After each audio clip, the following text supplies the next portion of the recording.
이 시간 함께 보실 하나님 말씀은 누가복음 1장 5절에서 7절까지 말씀입니다. 누가복음 1장 5절로 7절까지 말씀. 우리 한 목소리로 5절에서 7절까지 말씀을 같이 읽도록 하겠습니다. 유대왕 헤롯 때에 아비야 반열에 제사장 한 사람이 있었으니 이름은 사가랴요 그의 아내는 아론의 자손이니 이름은 엘리사벳이라. 이 두 사람이 하나님 앞에 의인이니 주의 모든 계명과 규례대로 흠이 없이 행하더라. 엘리사벳이 잉태를 못함으로 그들에게 자식이 없고 두 사람의 나이가 많더라. 아멘. 우리 옆에 있는 분들하고 인사하시겠습니다. 잘 오셨습니다. 다시 한번 인사하실 때 하나님의 은혜가 우리 모두에게 있기를 바랍니다. 인사하시겠습니다.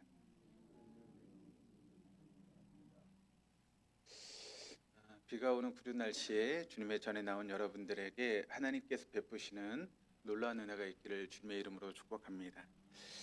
우리가 이제 성경 말씀을 보게 되면 여성이 주인공인 그런 말씀이 이제 있습니다. 두 개의 이제 책이 있는데 바로 룻기와 에스더라고 하는 그런 말씀입니다. 그러니까 룻기와 에스더의 그 주인공은 이제 여성들이죠. 그런데 룻기 1장 1절 말씀이 이렇게 시작을 합니다. 사사들이 치려던 때에 그 땅에 흉년이 드니라. 그 룻기, 그러니까 룻이 이제 활동했던 그 당시에 이제 이스라엘의 그런 배경들을 보면 어떤 배경이었는가 하면 사사들이 치리했던 그런 때가 바로 룻기가 있었던 그런 모습이었다라고 이야기를 합니다. 그러니까 룻기는 사사기와 시대적인 배경이 동일한 그런 시대였다라고 하는 것을 우리가 알 수 있게 됩니다. 사사시대라고 하는 것을 우리가 보게 되면 이스라엘 백성들이 우상에 빠지게 됩니다. 바알이라든가 아스다롯 같은 그런 우상에 빠져서 하나님 앞에 죄를 범하게 되죠. 그러니까 여러분, 하나님 보시기에 이스라엘 백성들이 우상에 빠져서 죄를 범하는 그런 모습을 이제 보게 되시면서 하나님이 그 이스라엘 백성들을 향해서 진노를 품게 되시죠. 그래서 하나님의 진노가 어떤 방법으로 드러나는가 하면 이스라엘의 대적자 그리고 노략자들에게 그냥 이스라엘 백성들을 그냥 내어두는 겁니다. 그래서 그 이스라엘 땅이 그런 대적자들과 노력자들에 의해서 침공을 당하고 또 어려움을 당하고 하는 그런 모습들이 사사기의 말씀을 통해 쭉 나오게 됩니다.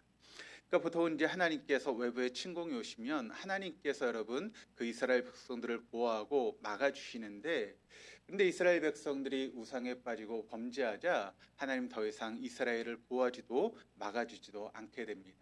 그러니까 여러분, 이스라엘 백성들이 하나님의 보호하신 가운데 있지 않게 되자 어떻게 될까요? 외부의 대적자들로부터 온갖 침략을 당하게 되는 것입니다. 그래서 이제 추수타가 되면 외부의 침략자들이 와서 그 모든 추수물을 다 거둬가기도 하고, 그런 굉장히 힘들고 어려운 시간들을 보내게 되는 것이 사사시대의 그런 모습이죠. 그래서 그렇게 어려움을 당했던 이스라엘 백성들이 하나님 앞에 돌아옵니다. 그리고 하나님 앞에 우리를 도와달라고 그렇게 하나님께 요청을 하게 되죠. 그러면 하나님께서 어떻게 하십니까? 이스라엘 백성들이 회개하고 하나님께 돌아와서 하나님 앞에 도움을 요청하면 사사시대 하나님께서 어떻게 그들을 구원하시죠? 제가 너무 어려운 또 질문을 했나요? 사사시대 그럼 어떻게 합니까? 사사를 세우시잖아요. 사사를 세워가지고 그 사사를 통해서 외부의 그런 적으로부터 이스라엘 백성들을 보호하시잖아요. 그래서 이스라엘 백성들이 그 사사시대에 평화를 누리게 됩니다. 그런데 그 사사가 죽고 나면 또 어떻게 됩니까? 또 이스라엘 백성들이 우상을 숭배하고 또 죄를 범합니다. 그러면 또 하나님께서 어떻게 하시죠? 또 그들을 대적에게 그냥 내놓으시죠. 그러면 또 그들이 또 어려움을 당하고, 또 그러면 이스라엘 백성들이 또 어떻게 합니까? 하나님께 도움을 요청하고 또 회개하고 돌아옵니다. 그러면 하나님은 또 사사를 세우셔서 그 사사를 통해서 이스라엘 백성들을 보호하시고 구원하시는 그런 역사가 반복되는 것이죠. 그래서 그 당시에 이제 사사기 시대의 이스라엘 자손들의 그런 삶의 틀을 보면 이런 틀입니다. 그러니까 우상 숭배와 범죄, 또 노략질을 당하고 하나님께 도움을 요청하고 사사를 통해 건진을 받습니다. 그러면 평화의 시대가 이제 주어지게 되다가 사사가 또 죽고 나면 또 우상 숭배와 범죄를 하고, 그러면 또 노략질을 당하고, 이것이 계속 반복되는 것이 사사기 시대의 이스라엘 백성들의 모습이다라고 하는 것을 우리가 보게 됩니다. 그러니까 여러분, 우리가 드라이버로 나사를 이렇게 돌리면 원을 이렇게 돌아가면서 그 나사가 여러분 바뀌지 않습니까? 그런 것처럼 지금 이스라엘 백성들의 모습이 이런 나선형의 원을 그리면서 점점 더 패역하고 또 점점 더 그런 어두운 그런 삶으로 깊어지는 것이 이스라엘 백성들의 그 당시의 모습이었다라고 하는 것을 우리가 알 수 있게 됩니다. 그런데 이런 시대에 어떤 일이 또 벌어졌는가 하면 흉년까지 들었습니다. 그런 여러분 한번 생각해 보시길 바랍니다. 때가 되면 그렇게 대적자들이 노략자들이 와서 이렇게 물건을 훔쳐가고 또 추수한 것들을 다 노략질해 가는데 거기다 또 흉년까지 들으니 여러분 이스라엘 백성들이 살아가는 것이 어땠을까요? 너무나 팍팍하고 힘들고 어려운 그런 삶을 살아가게 되는 것이죠. 그런데 그때 이제 누가 있었는가 하면 엘리멜렉과 나옴이라고 하는 그런 부부가 있었습니다. 그 부부가 이제 베들레헴에서 살고 있었는데 도저히 베들레헴에서 사는 것이 너무나 어렵습니다. 왜냐하면 껐덕하면 노략자들이 와서 다 노략을 해가고 또 그래서 이제 삶도 힘든데 더군다나 흉년까지 들어서 먹고 사는 것이 너무나 힘들고 어렵게 되었죠. 그래서 그 부부가 어떤 선택을 하게 되는가 하면 모압으로 내려갑니다. 아마 그들이 내려갔을 때는 우리가 이 흉년만 좀 피하자. 그러니까 지금 흉년이 들어서 먹고 사는 문제가 너무 어려우니까 우리가 잠깐 이 흉년을 피해서 모압 땅에 잠깐 있다가 흉년이 지나가면 다시 올라오자라고 하는 그런 마음을 가지고 아마 모압 땅에 내려가게 되었을 것입니다. 그러니까 그들이 처음부터 그렇게 모압 땅에 오래 살 생각이 없었습니다.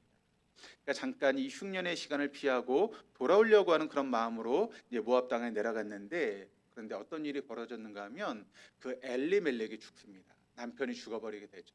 그러니까 그 남편의 죽음으로 인해서 이 나오미가 아들들과 베들레헴으로 돌아오지 못합니다. 그리고 그곳에 계속 머물게 되면서 그 두 아들이 이제 모압 땅에서 아내를 맞아서 이제 결혼을 하게 됩니다.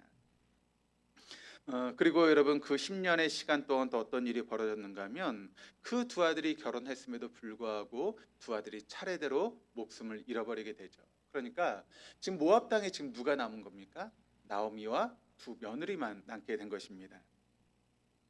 그럼 나오미 입장에서 한번 자신이 살아왔던 그 10년의 시간들을 한번 돌아보면 얼마나 많은 일들이 있었을까요?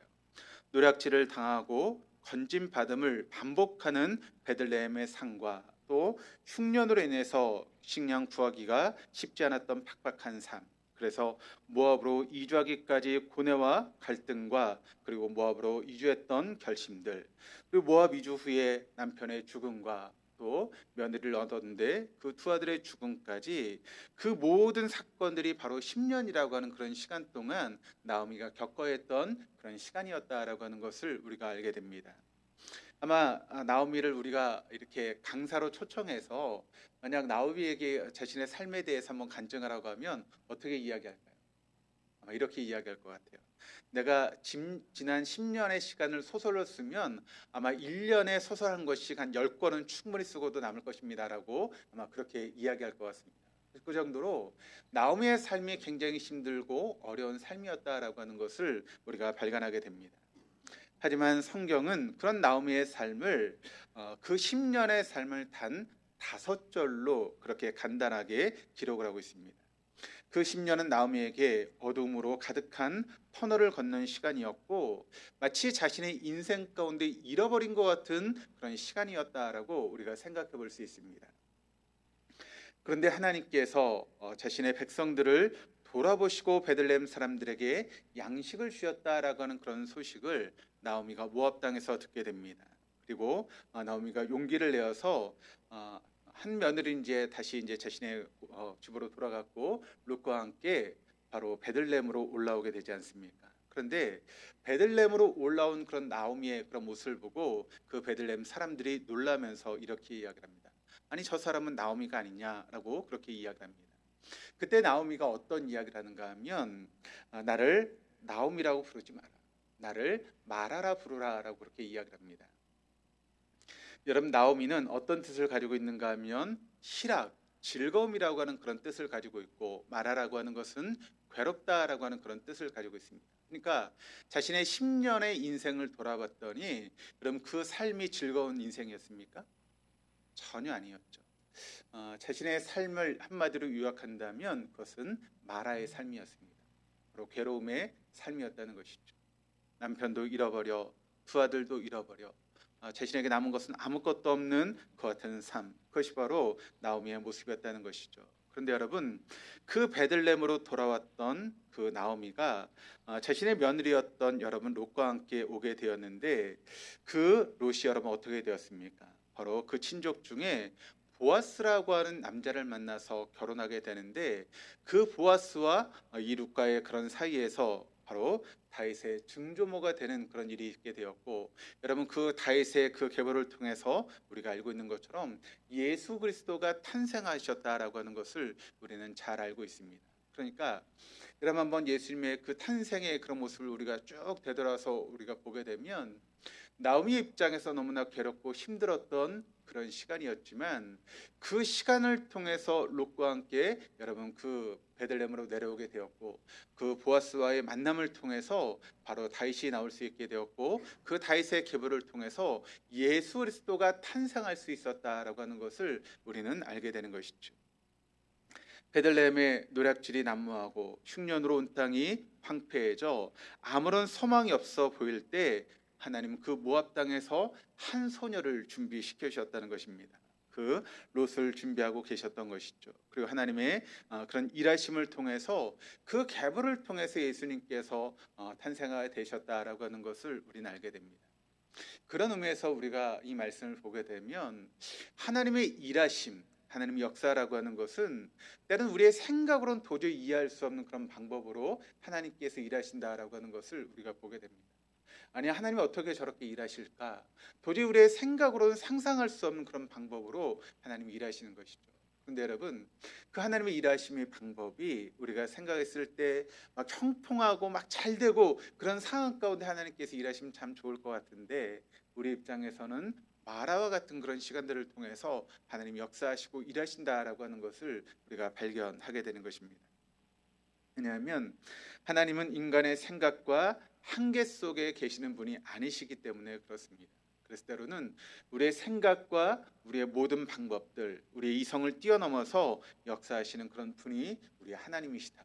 그러므로 우리의 삶에 아무리 어려움이 있고 아무리 고난이 찾아온다 할지라도, 지금도 우리가 하나님을 바라보고 있다면 우리가 상상할 수 없는 방법으로 우리를 위해서 일하시고 또 모든 역사를 일으키시는 분이 바로 우리가 믿는 하나님이시다라고 하는 것을 여러분 잊지 마시기를 바랍니다. 오늘 우리가 본문으로 보고 있는 누가복음 말씀 1장 5절 말씀이 이렇게 시작을 하고 있습니다. 유대왕 헤롯 때라고 하는 그런 말씀으로 오늘 1장 5절 말씀이 시작을 하고 있는데, 6개월의 간격으로 우리가 알고 있는 것처럼 세례 요한이 태어났고, 그 6개월 후에 예수님이 탄생하게 됩니다. 그런데 이 세례 요한과 예수님이 탄생했을 때 그 당시 이제 유대를 다스리고 있던 사람이 누구인가 하면 헤롯 왕이었다라고 그렇게 이야기를 하고 있습니다. 신약 성경을 우리가 보게 되면, 이제 우리 소그룹에서 이제 같이 이제 배웠지만, 신약 성경에 헤롯이라고 하는 이름이 참 많이 나오고 있습니다. 그런데 오늘 본문에 나오고 있는 헤롯은 누구인가 하면 보통은 헤롯 대왕으로 불리는 그런 사람입니다. 왜 헤롯 대왕이라고 불리는가? 그가 다스렸던 영토가 굉장히 넓은 영토였고, 아니면 그가 큰 업적을 남겼기 때문에 그를 헤롯 대왕이라고 부르는 것이 아니라, 헤롯 가문의 첫 번째 왕이었기 때문에 그를 헤롯 대왕이라고 그렇게 부르는 것입니다. 헤롯 대왕을 우리가 보게 되면 정통 유대인이 아닙니다. 그는 에서의 이제 피를 물려받은 이둠의 사람으로서 주전 73년 경에 태어나게 됩니다. 그리고 정통 유대인이 아니었음에도 불구하고 그 여러 가지 전쟁에서 혁한 공을 세움으로 인해서 그가 왕의 자리에까지 올라가게 되는데, 이제 주전 47년, 그러니까 26살에 전쟁에서 많은 공을 세우면서 이 갈릴리 지역의 총독으로 임명이 되게 되었고, 또 주전 40년 33세의 나이에 바로 유대의 왕이 되게 됩니다. 그리고 70세까지 유대를 다스리는 그런 왕이 된 것이죠. 그런데 이 헤롯 대왕이 큰 업적이 있습니다. 어떤 업적인가 하면 이 헤롯 대왕이라고 하는 사람이 건축에 굉장히 뛰어난 그런 자질을 가지고 있는 사람이어서 그 이제 헤롯 대왕이 이스라엘 사람들을 위해서 그가 큰 이제 업적을 남기게 되었는데 그 업적은 무엇인가 하면 바로 성전을 건축하는. 그러니까 그 이스라엘이 이제 여러분 성전을 이제 여러 번 건축하게 되지 않습니까? 솔로몬 때 이제 성전이 건축되고 또 폐허가 됐다가 또 다시 성전이 건축되었다가 또 폐허가 되고 이때 또 성전이 건축되게 됩니다. 그래서 이때를 이제 헤롯 성전이다라고 그렇게 부르게 되는데 이것이 이제 이스라엘의 왕으로서 헤롯이 했던 최대의 업적이었습니다. 그런데 이 헤롯에 대해서 우리가 이제 역사를 살펴보면 이 사람이 좀 괴팍한 면도 있었지만 때 굉장히 관대한 그런 부분들도 있었다는 것입니다. 예를 들어서 이제 유대 지역에 이제 가뭄이 들게 되면 그런 가뭄을 통해서 백성들이 어려움을 당하는 그런 모습을 보면서 세금을 감면해 준다든가 그런 일을 하게 되었고 또 어느 때 너무나 큰 흉년이 들게 되었습니다. 그때 자신의 금 접시를 팔아서 옥수를 수입해서 백성들에게 나눠주는 그런 일도 했던 것이 바로 헤롯 대왕이었습니다. 근데 여러분 사실 헤롯이 이런 일을 했던 것을 보게 되면 사실 유대인이 아닌 그런 사람이 유대 왕이 되었기 때문에 사람들로부터 여러 가지 이제 안 좋은 소리를 들을 수 있게 되었죠. 그렇기 때문에 이 헤롯이 이렇게 유대인들에게 환심을 사기 위해서 이런 여러 가지 일들을 했다라고 하는 것을 우리가 볼 수 있습니다. 그런데 이 헤롯 대왕이 이제 좋은 부분도 있었지만 치명적인 결함이 있었습니다. 어떤 결함인가 하면 이 헤롯 대왕에게 병적인 의심의 그런 병이 있었습니다. 그래서 굉장히 의심을 하는 그런 마음들이 있어서 이 의심의 그런 마음들이 시간이 갈수록 점점 심각해지게 되었죠. 그래서 자신의 왕위를 탐내는 그런 일이 벌어지게 되면 그가 누구랄지라도 그를 용서하지 않는 것이 바로 헤롯 대왕이었습니다. 그래서 여러분 예수님이 태어나게 되었을 때 그런 동방 박사들로부터 유대 왕이 나왔다라고 하는 그런 이야기를 듣고 여러분 그가 어떤 일을 벌이죠? 그 유대 지역에 있었던 그 어린아이를 다 죽이라고 하는 그런 명령을 내리지 않습니까? 또 그 역사를 보게 되면 그에게 10명의 부인이 있었는데 그 의심병으로 인해서 둘째 부인과 또 그 장모였던 알렉산드리아를 이제 살해했을 뿐만 아니라 자신의 장남이었던 안티파터와 또 다른 두 아들도 암살했다고 합니다. 그래서 우리가 이제 휘오스라고 하는 단어를 보게 되면 이게 아들이라고 하는 그런 뜻이 있고 또 휘스라고 하면 돼지라고 하는 그런 뜻이 있습니다. 그 당시에 이제 헤롯 대왕이 유대를 다스릴 때 로마의 황제가 누구였었는가 하면 아우구스투스였습니다. 그런데 아우구스투스가 이런 이야기를 했다고 합니다. 헤롯의 아들 휘오스가 되기보다는 헤롯의 돼지가 되는 것이 더 안전하다라고 하는 그런 이야기를 할 정도로 그러니까 자신의 아들까지도 자신의 그런 왕위를 지키기 위해서 서슴없이 죽이는 그와 같은 악업을 했던 것이 바로 헤롯 대왕이었다는 것이죠. 죽음이 임박할수록 헤롯 대왕은 점점 더 야만적으로 그리고 그렇게 잔인하게 변했다는 것입니다. 그래서 그가 가장 좋아했던 도시가 바로 야고보라고 하는 여리고라고 하는 그런 도시였는데 그 여리고에 있으면서 이런 명령을 내렸다고 합니다.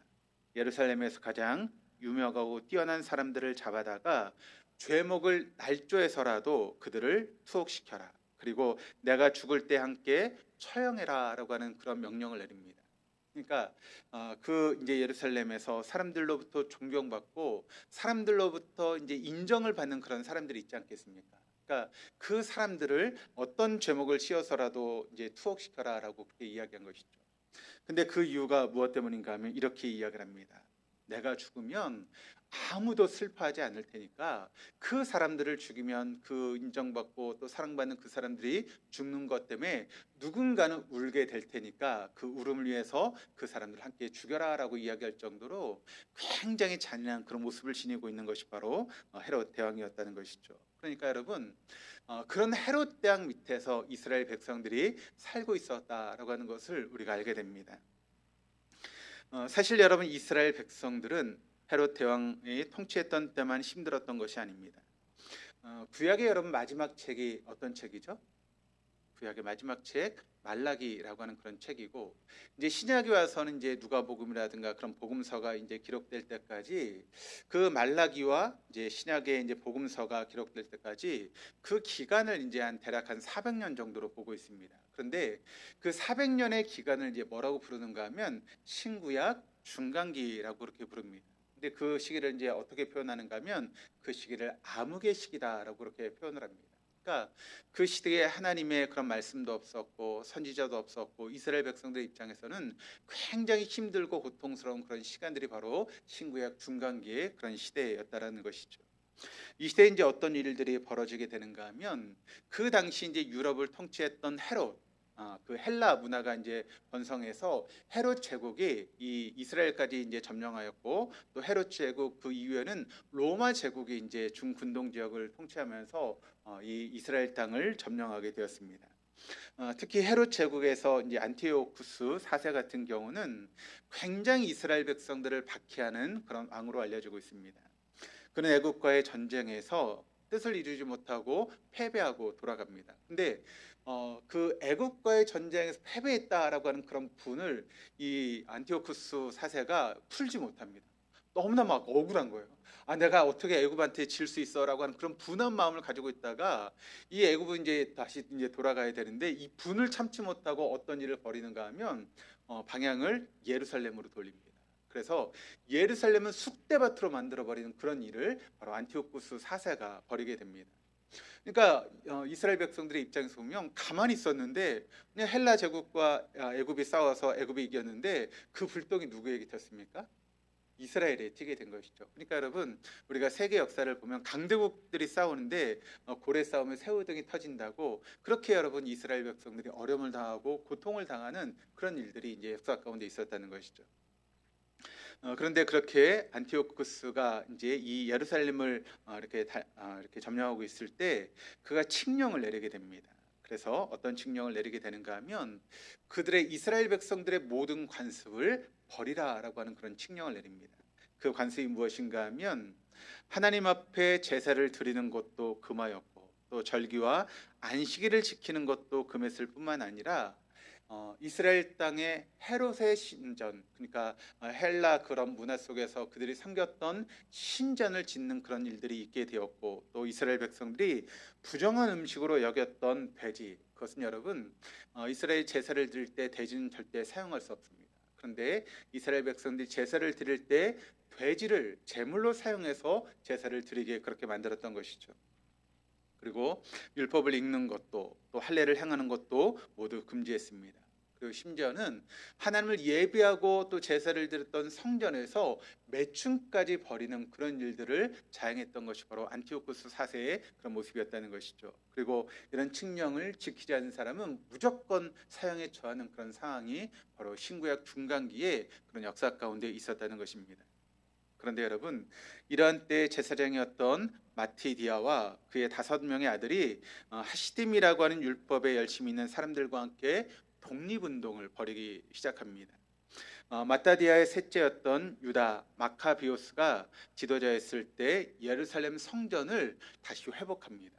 그래서 다시 이제 독립을 하게 되는 것이죠. 그리고 그 독립의 시간이 대략 한 4년의 그런 시간 동안 이스라엘 땅이 이제 독립을 해서 하나님 앞에 제사를 드리고 하는 그런 일이 있게 되었죠. 그래서 그때를 기념하는 절기가 이제 수전절이라고 하는 그런 절기를 지키게 되는데, 근데 그 지도자였던 유다 마카비오스가 이제 죽게 되자 동생이었던 요나단이 최고 지도자의 자리에 앉게 되었는데, 근데 여러분 이게 정치적인 지도자인데 자신의 제사장의 역할까지 감당하려고 하다가 결국 이제 그 이스라엘 땅 안에서 분란이 일어나게 되고 사분오열되면서 다시 로마 제국의 침략을 받고 이제 로마의 제국에 속국이 되는 그런 일들이 벌어지게 됩니다. 그러니까 이 신구약 중간기 동안에 이스라엘 백성들의 입장에서 보면 굉장히 고통스럽고 어렵고 핍박을 받는 그런 시기였는데, 여러분 그 고난의 시기 가운데 어떤 일이 벌어졌는가 하면, 헬라 제국과 로마 제국이 이제 지배를 하면서 언어가 통일이 됩니다. 그러니까 모든 헬라와 로마 제국이 다스리는 그때에 모든 언어가 어떤 언어로 바뀌는가 하면 헬라어로 바뀌게 되면서 언어가 통일이 이루어지게 됩니다. 그리고 여러분, 로마가 이제 어떤 나라를 점령하게 되면 제일 먼저 하는 게 뭐죠? 뭘 하죠? 모든 길은 로마로 통한다라고 하는 그런 말이 있을 정도로 로마가 어떤 지역을 점령하면 길을 만듭니다. 그래서 길이 이제 잘 알 수 있도록 그렇게 길을 만드는데, 그러면 그 길을 통해서 어떤 일이 벌어집니까? 사도 바울이 복음을 들고 전도할 수 있는 그런 길이 열리게 됩니다.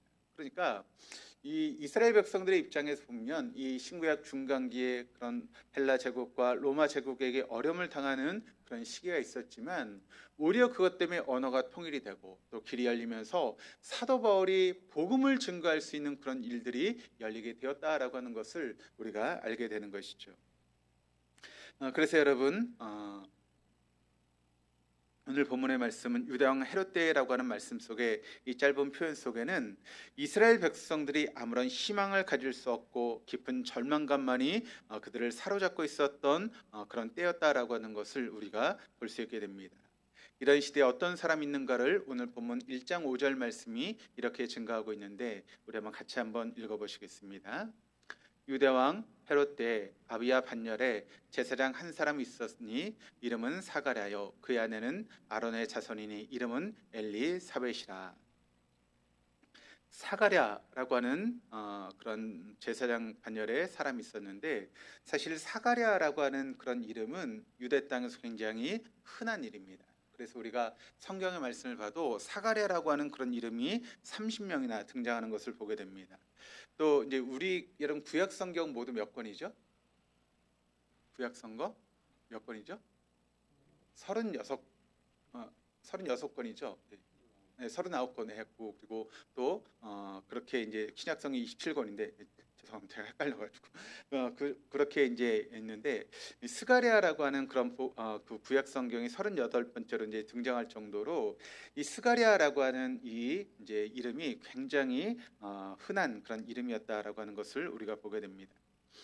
당시 이제 제사장들은 24반열로 이제 나눠져서 그 사람들이 이렇게 1년에 두 번씩, 두 주간씩 돌아가면서 그렇게 제사장의 역할을 감당하게 되었는데, 그때 이제 이 스가랴라고 하는 사람이 성전에 있게 되었습니다. 그런데 이 스가랴라고 하는 이름의 뜻은 어떤 이름인가 하면 여호와가 기억하셨다라고 하는 그런 이름의 뜻입니다.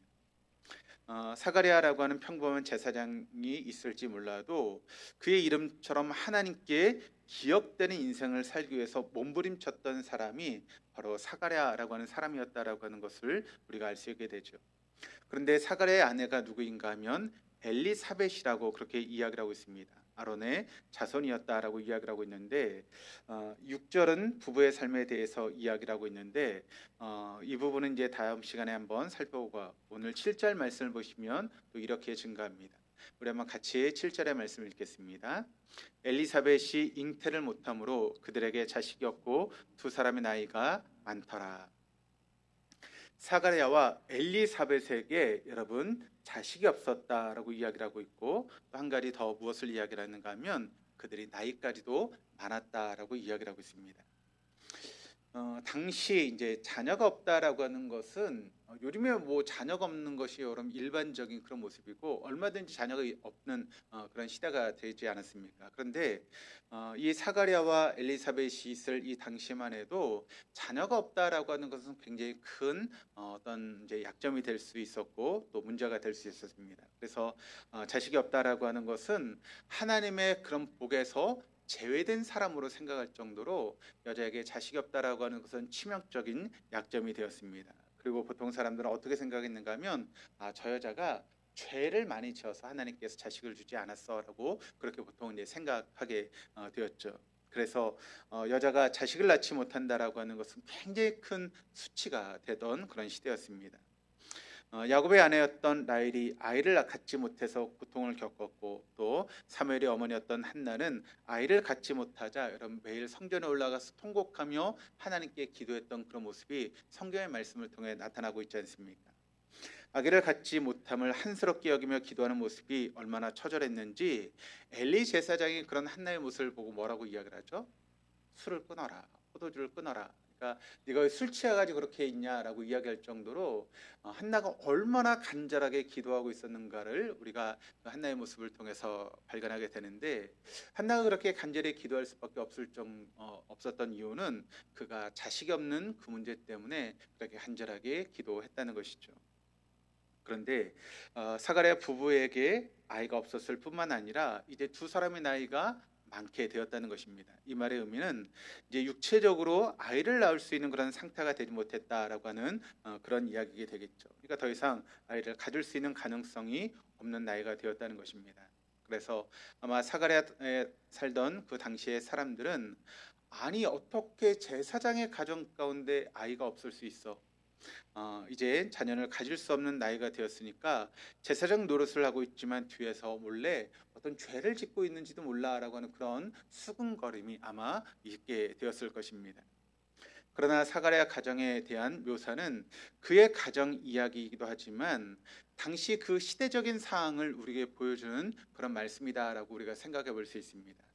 그 당시 헤롯 대왕의 통치 속에 있던 이스라엘 백성들이 사가랴의 가정에 자녀가 없었던 것처럼 사실 아무런 열매도 아무런 희망도 가질 수 없는 그런 시대 가운데 바로 이스라엘 백성들이 살고 있었다라고 하는 것입니다. 나이가 들어서 더 이상 자녀를 낳을 수 없는 사람처럼 아무런 소망이 없는 그런 가운데 이스라엘 백성들이 살아가고 있었다라고 하는 것을 단적으로 보여주는 말씀입니다. 이와 같은 제사장의 이야기가 그 시대의 이야기임을 보여주는 좋은 예가 사무엘 시대를 보게 되면 또 우리가 단면을 볼 수 있게 되죠. 사무엘상 2장 1절 2절 말씀을 보시면 이렇게 증거합니다. 우리 한번 읽어보실까요? 아이 사무엘이 엘리 앞에서 여호와를 섬길 때에는 여호와의 말씀이 희귀하여 이상이 흔히 보이지 않았더라. 엘리의 눈이 점점 어두워 가서 잘 보지 못하는 그때 그가 자기 처소에 누웠고. 사무엘이 어렸을 때 제사장은 엘리라고 하는 사람이 제사장으로 있었습니다. 그런데 그를 표현하면서 어떻게 표현하고 있는가 하면 그가 나이가 많았고 눈이 어두워서 잘 보지 못했다라고 이야기를 하고 있습니다. 그런데 그 당시를 우리가 보게 되면 영적으로 굉장히 어두운 시대가 바로 이 엘리 제사장이 그런 시대였다는 것이죠. 그러니까 제사장에 대한 그런 설명을 하면서 그 당시 시대가 어떤 시대였는지를 우리에게 보여주고 있는 그런 말씀입니다. 어린아이였던 사무엘이 영적인 일을 감당해야 될 정도로 어두운 그런 시대였다라고 하는 것을 반증하면서 우리에게 보여주고 있는 말씀처럼, 바로 예수님이 탄생했을 때 사가랴 가정에 자식이 없는 것처럼 그 시대의 모습이 아무런 소망을 가질 수 없는 그런 시대의 모습이었다라고 하는 것을 말씀을 통해서 보게 됩니다. 그러니까 본문 5절과 7절의 말씀에 드러난 당시 이스라엘 상황은 그때까지만 해도 짙은 어둠이 가득하였고 앞으로 절망과 좌절이 점점 더 깊어져서 어떤 빛도 비춰지지 않는, 어떤 희망도 어떤 소망도 발견할 수 없는 영적인 어둠의 시대가 바로 사가랴와 엘리사벳의 그런 시대였다라고 하는 것이죠. 그러나 하나님은 사람들이 더 이상 하나님이 역사하지 않는다라고 생각하는 그 시대 가운데 사가랴와 엘리사벳이라고 하는 그런 부부를 통해서 여러분 누구를 탄생하게 만듭니까? 바로 세례 요한을 탄생하게 만들죠. 그래서 그 세례 요한이 태어남으로 인해서 예수님의 길을 예비하는 그런 놀라운 일들이 벌어지게 되었고, 또 구약의 문을 닫고 또 신약의 문을 여는 그런 놀라운 일들이 벌어지게 되었다라고 하는 것입니다. 이와 같이 여러분, 하나님의 역사는 절망과 또 어떤 그런 좌절로 인해서 더 이상 소망이 없어 보일 때 아무도 예상하지 못했던 그런 하나님의 사람들을 통해서 하나님의 역사는 펼쳐지게 된다라고 하는 것을 우리는 보게 됩니다. 왜냐하면 세상이 아무래 보여도 여러분 이 세상을 주관하시는 분은 누구십니까? 바로 하나님이시기 때문에 그렇죠. 인간이 더 이상 어떤 절망 가운데 어떤 소망도 희망도 없다라고 말하는 그 순간에도 우리의 삶을 주관하시는 분은 여호와 하나님이시다라고 하는 것을 여러분 잊지 마시기를 바랍니다. 그러므로 우리가 그 하나님을 바라볼 수만 있다면, 우리가 그 하나님 앞에 온전히 바로 설 수만 있다면 우리의 상황이 아무리 힘들고 어둡고 절망의 상황이라 할지라도 우리가 생각하지 못한 방법으로 우리의 삶을 이끌어 가시는 놀라운 하나님의 역사를 저와 여러분이 경험하게 될 줄로 믿습니다. 그래서 여러분 역사의 연도를 나타내는 때인 기원 전과 기원 후는 예수 그리스도께서 태어나신 해를 기준으로 기원 전, 기원 후로 그렇게 나눕니다. 그래서 예수님의 탄생 이전을 BC라고 그렇게 부르고 탄생 이후를 AD라고 그렇게 부르죠. BC라고 하는 것은 이제 영어로 Before Christ, 그러니까 그리스도 이전이라고 하는 그런 의미를 가지고 있습니다. 그리고 AD라고 하는 것은 이제 헬라어로 아노 도미니라고 하는 그런 뜻으로, 이 단어의 뜻은 어떤 뜻인가 하면 주님의 시대 속에, 우리 주님의 시대 속에라고 하는 그런 의미를 가지고 있습니다. 여러분, 세상이 아무리 어둠으로 가득하여도 내 삶을 짓누르는 헤롯 대왕 같은 것들이 있다 할지라도 우리의 인생은 주님의 시대 속에 있다라고 하는 것을 여러분 잊지 마시기를 바랍니다.